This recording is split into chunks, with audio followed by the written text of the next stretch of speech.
கொடுக்குறோம், பிரச்சனை இல்லை. இப்ப இதை எப்படி எடுக்கணும்டா, நம்ம ஒரு ஊருக்கு போறோம், ஒரு ஊர்ல ஒரு தொலைவான ஊர்ல நம்ம ஒரு பொண்ணை பார்த்திருக்கிறோம், ஒரு பெண் பார்த்திருக்கிறோம் நம்முடைய மகனுக்கு. அந்த அவங்களுக்கு வசதி வாய்ப்பெல்லாம் கிடையாது.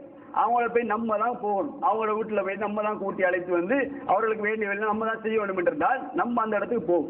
அங்கே போய் நிக்கா செஞ்சு பிள்ளையை கூட்டிட்டு நம்ம என்ன செய்யறோம், அங்கே விருந்த கொடுக்கலாம், நம்மளோட ஊருக்கு வந்து கொடுக்கறதாலும் விருந்த கொடுக்கலாம், மாப்பிளுடைய செலவில் கொடுக்கப்பட வேண்டும்.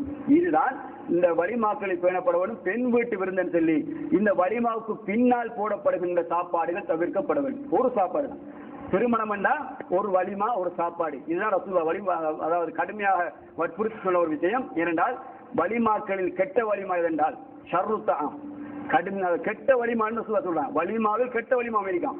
என்னது, அகனியாக்கள் மாத்திரம், செல்வந்தர்கள் மாத்திரம் அழைக்கப்பட்டு ஃபுக்கராக்கள் விடப்படுவது, ஏழைகள். அப்ப இந்த மாதிரி ஒரு சாப்பாடு செய்யப்பட்டால் கெட்ட வலிமான்றாங்க. கெட்ட வலிமா இருந்தாலும் போங்க என்ற அர்த்தம். என்ன வழங்கு தெரியுமா, ஒரு பெரிய ஒரு வலிமா செய்யறார், ஒருவர் செல்வந்தரை மாத்திரம் தான் அழைத்து செய்கிறார். இது கெட்ட வலிமா யாருக்கு, இவருக்கு. மாப்பிள்ளை செஞ்ச வலிமா கெட்டதுதான், அதுக்குரிய கேள்வி அவருக்கு. ஆனா நீங்க போதான் போகணும், அந்த வலிமாக்கு நீங்க போகணும். அதனால இதை வச்சு நம்ம செய்யக்கூடாது, ரெண்டு சாப்பாடா கொடுக்கூடாது. அல்லாஹ்வுடைய தூதர் ரெண்டு சாப்பாடா சொல்லு. கெட்ட வலிமான எதை சொல்றாங்க, அக்னியாக்கள் மாத்திரம் அழைக்கப்பட்டு ஏழைகள் விடப்படுவது. ரெண்டு சாராரும் வலிமாக்கு வரணும். எப்ப கெட்டதா மாறும், ஏழைகள் விடப்பட்டால் கெட்டதா மாறும். அப்ப வலிமான்ற உண்டுதான் ஹதீஸிலேயே மறைமுகமாக விளங்கு. ரெண்டு சாப்பாடு இல்லை, இது நம்ம டோட்டலாக நிறுத்தப்படணும். இது வலிமாக்கு முன்னால பெண் விருந்து விட்டு கொடுக்கப்படவும் கூடாது, வலிமாவுக்கு பின்னாலும் பெண் வீட்டு விருந்துன்னு சொல்லி ஒரு சாப்பாடு கொடுக்கப்படக்கூடாது.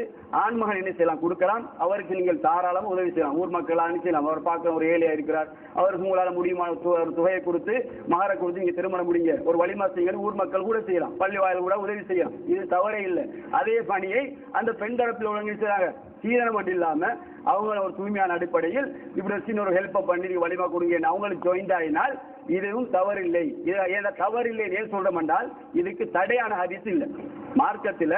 இது அனுமதியாக்கப்பட்டு இந்த மாதிரி ஒரு அனுமதியை மாத்திரம் தான் பார்ப்போம். தவிர ரசூலுல்லாஹ் எப்படி மற்ற சஹாபாக்களை வாங்கி அதை எடுத்துக்கொண்டு வலிமா கொடுத்தாங்களோ இந்த ஒரு அனுமதி இருப்பதனால் இங்கு இப்படி செய்யப்படுகின்ற அந்த வலிமாக்கள் ஏற்றுக்கொள்ளப்படுகிறது.